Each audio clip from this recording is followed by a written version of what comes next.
Hello everyone, welcome to Bug Bounty DM. So in this video we are going to discuss about one of the beautiful tool which is called CUPP. So which is used to generate a custom common passwords giving the inputs which you wanted to generate the passwords.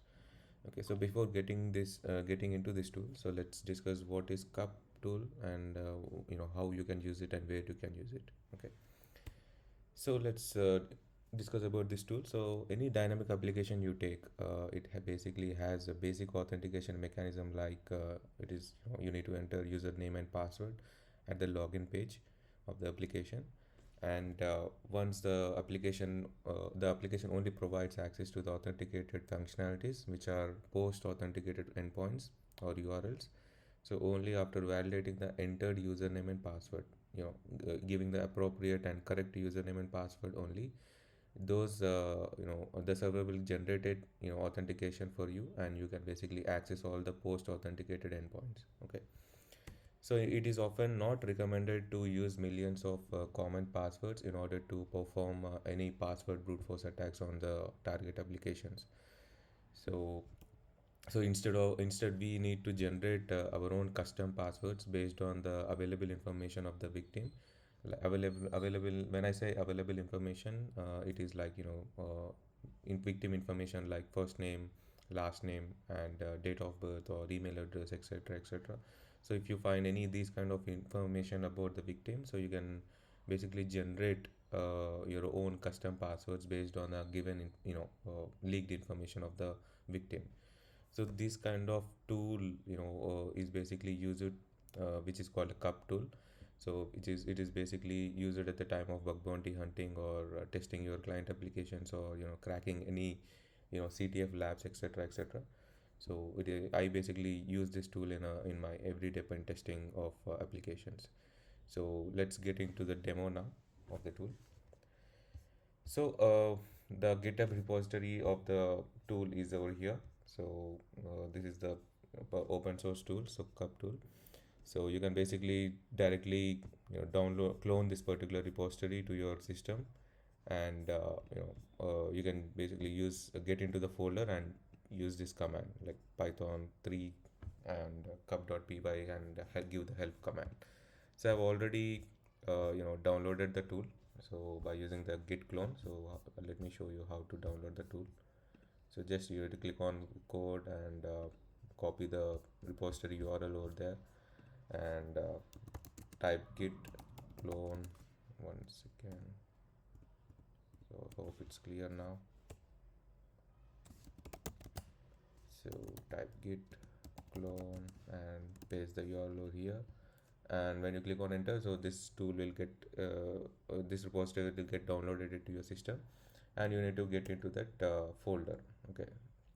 So I've already downloaded the tool and I'm already inside the CUPP tool over here. Okay, so let's see what are the files that are existed in this tool. Okay, so we have all the readme file, etc., etc., and we have the main file which is called cup.py. So let's try whether we were able to run this particular tool in our system or not by entering python 3 cup.py and give the help command. So as you can see the help options that are available in this CUPP tool. Okay, so we have a beautiful option which we can basically use, is called interactive mode in this particular tool. So let's use that particular option now. So python 3 cup.py -i. When you give -i, so you'll get into the interactive mode of that particular tool. Here it will ask you the list of details like which you wanted to generate the custom passwords of the victim. Okay, so let's see how we can get this kind of information and all. So I've already set up the lab over here, which is the crappy lab, so which is a intentionally vulnerable API lab it is. So I've created an account called tester1@hotmail.com, and with the password security. Okay, so now I've logged into my account, and I was able to successfully log in and intercept the request as well in the burp suite. So let's see, like as in order to in the mean, for by keeping the time in mind, so I just wanted to attack this particular account, which is tester1@jobmail.com, and which has the first name as new test.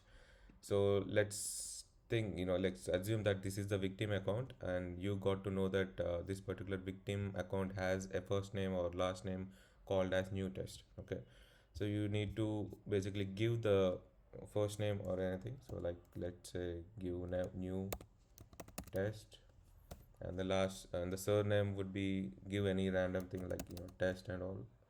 Okay, a nickname, if you don't know the nickname, leave it as blank.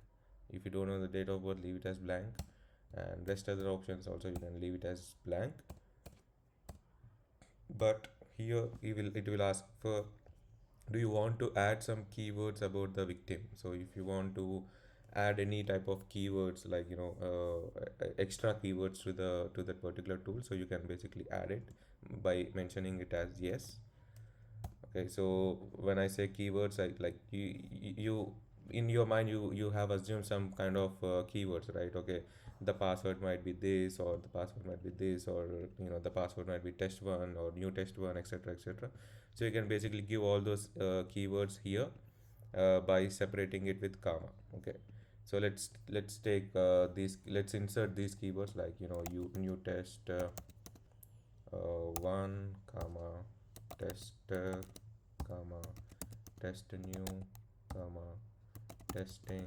Okay, so let's enough that's enough as of now. So after entering all your keywords that are there in your mind, so make sure to click enter, and it will again ask you for another option called, do you want to add special characters at the end of words? Basically, most of the strong password functionalities, or most of the modern applications uses a strong password, right? So which needs 8 characters and special characters in it, and capital letters, small letters in it, right? So we are trying to generate a custom passwords with strong passwords in it. So list of strong passwords which are commonly used strong passwords. So make sure to give yes. Yes, we need to enter the special character in the words. And do you want to add some random numbers at the end of words? Yes, because strong passwords also has numeric numbers in it, right? So we need to give yes over here and click enter. And we have another option called lead mode. So basically, lead mode this particular tool will apply its own logic in order to generate new common passwords by if at all you click on yes on this particular option. Okay, so it will tell you that, okay, by giving all these combinations and all these options, it has, as given that uh, it has generated, it will be generating 11,868 common passwords based on the inputs which you have given over here. Okay, and over here. Okay, so basically it will take all the permutations and combinations of that particular given text and inputs on in this particular tool by you. So it will generate the note text document for you at the time of after completing this program execution. Okay, so it will ask you, do you want to make it as a hyperspeed print and all? So yes, you need to make this password list as soon as possible. So make sure to enter it as yes, and click on enter. So as you can see, it will create a new file with the name new test dot text or new test dot text. Okay, it will create a new file. In that particular file, all these generated new passwords will be stored. Okay, so let me show you where this particular file will be. Okay, so one second. So as you can see, I'm in the CUPP folder, CUPP tool folder. So here is the file, new file, which named as new test.txt. So let's open it in text document. So as you can see over here, it generated as of now the tool is still running. So the passwords are still being added to this document. So till now it has generated these many passwords. As you can see the combinations. Okay, so it will take all the permutations and combinations of the given inputs which by you in order to generate the commonly used passwords like new test one call exclamatory dollar Okay, so new test is 0. Okay, new test at the rate. Okay, etc., etc. And also it will also take alphanumeric character password as well. Generate alphanumeric passwords as well, where most of the strong password will be used by the intellectual users. Okay, so like this you can basically create your own passwords, common passwords, copy where you can use it is copy all this generated passwords after completion of this tool output. So you can basically copy all these passwords, generated passwords, and log out from this account, tester1, and let's enter some random password in this password field. Make sure to capture the request. I hope most of you have known this scenario. So here you'll get the login request. So make sure to send it to the repeater, sorry, intruder, and select the position over here by clicking on add and select the sniper. Okay, and select as simple list and paste the copied text in that. So as you can see, there are 11,868 passwords that are generated by the tool. So we'll be basically trying to brute force this particular password field, to in order to bypass the authentication. So you need to click on start attack, and the tool will now brute force the complete list of passwords which I have given. Okay, so yeah, I hope you have understood the usage of of this tool, this particular tool. So make sure to use it in your daily pen testing and bug bounty hunting in order to showcase the actual impact of password brute force and rate limiting, missing of rate limiting at the login page, etc., etc. Okay. So I hope you understood the video. If you like this video, make sure to like, share, and subscribe. And make sure to comment below if you want any other tools that need to be discussed in this channel. Okay. Thank you so much.